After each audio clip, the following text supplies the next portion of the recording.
Hi friends, मैं आकांक्षा शर्मा जी की with आकांक्षा में आपका स्वागत करती हूँ। एमबीपीएससी मेंस क्लास में आज हमारी क्लास 5वीं होने वाली है। इसके पहले हम इसकी 4 क्लास कर चुके थे। ये प्राचीन इतिहास की क्लास है। प्रश्नोत्तर श्रृंखला में इसमें पूरा सिलेबस आपको मिलेगा और इसके बहुत सारे मतलब अलग अलग सब्जेक्ट में करवाती जा रही है जो जो इम्पोर्टेंट है। आज हम प्राचीन इतिहास में हड़प्पा कालीन जो सभ्यता है उसके कुछ क्वेश्चन करेंगे। तो चलिए स्टार्ट करते हैं।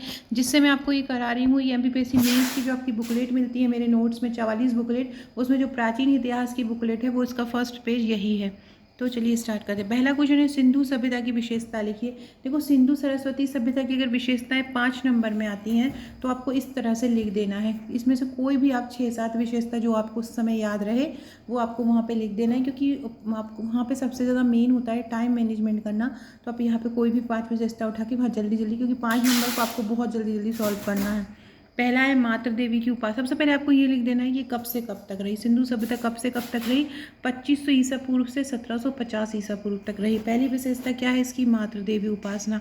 दूसरी क्या है, कांस्य युगीन। तीसरी है लिंग पूजा। चौथी है मूर्ति पूजा। पांचवी है उच्च स्तरीय नगरीय नियोजन। छठवीं है वृक्ष पूजा। सातवीं है कृषि तथा विदेशी व्यापार। आठवीं है केंद्रीय सत्ता। नवीं है जल पूजा। फिर है बहु प्रजातीय, मतलब बहुत सारी जातियाँ यहाँ पर रहती थी। प्रतीक पूजा, मतलब प्रतीक की पूजा होती थी। साथिया की भी पूजा होती थी।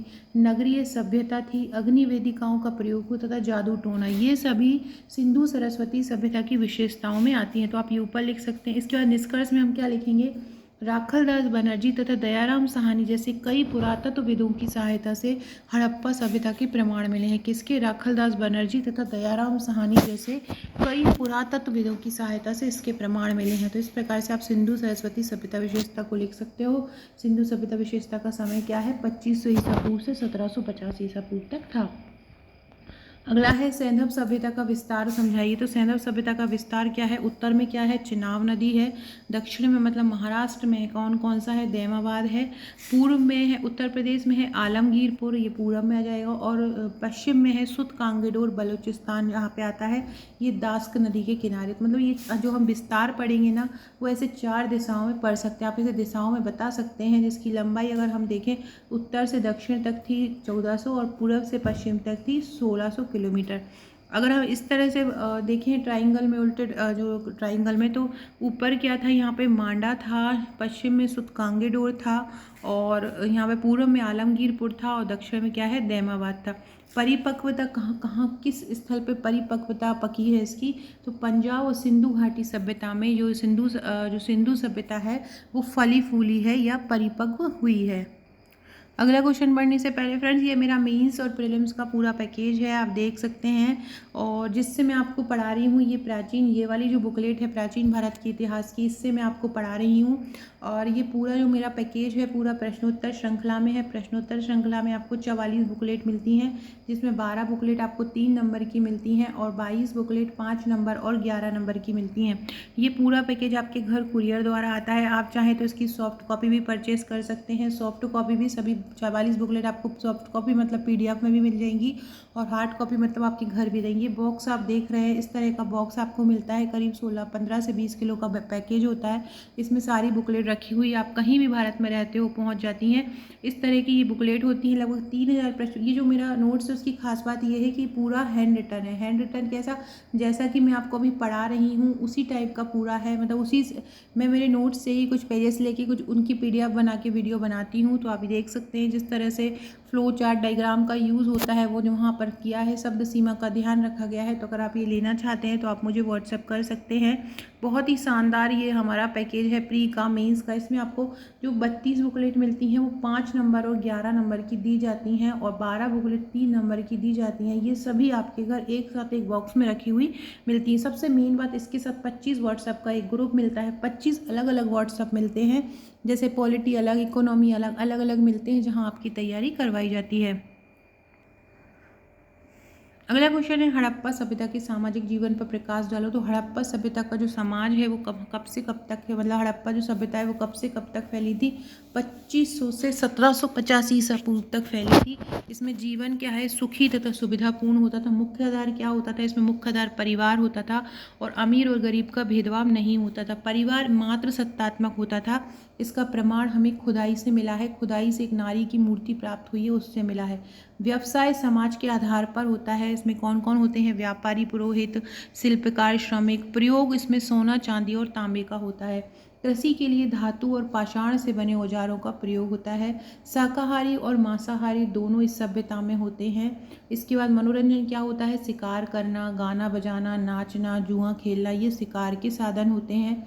आभूषण क्या यूज़ करते हैं हड़प्पा सभ्यता के लोग, तो आभूषण में ये भुजबंद का, कड़े का, कंठहार, कंठफूल का ये उपयोग करते हैं। निष्कर्षता समाज संपन्न व सुख सुविधापूर्ण था। इस प्रकार ये जो यहाँ का समाज था, हड़प्पा सभ्यता का समाज, वो कैसा था, संपन्न था और पूरी तरह से सुख सुविधा से पूर्ण था।